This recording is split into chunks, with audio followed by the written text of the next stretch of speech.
And how was development camp? I know you got to go down there with your teammate Logan Morrison, who absolutely tore up the OHL last year as well.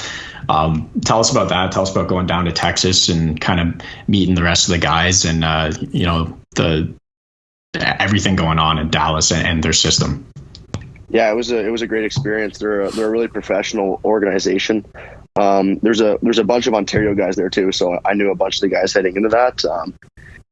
Yeah, it was great. They had the AHL staff on the ice most of the time with us, just working on D specific things with the defensemen and forward specific things with the forwards. And I thought I learned a lot from those guys and some of the older guys there that have already played a couple of years in the AHL or in the pro loop there. And I fell in love with it. The weather is absolutely fantastic down there. It's scorching hot, low 40s and always sunny. So it was great.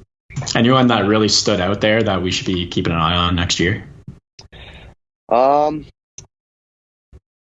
say not a guy that was really there, but Wyatt Johnston from Windsor. He didn't skate at all, but he was down there. And just from playing against him in the playoffs, he's the most skilled player I've ever played against. He's super crafty with the puck. He's dangerous.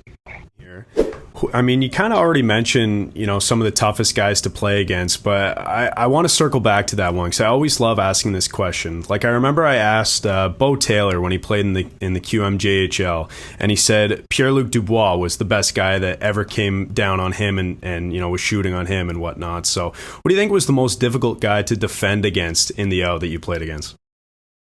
I'd probably say Wyatt Johnston.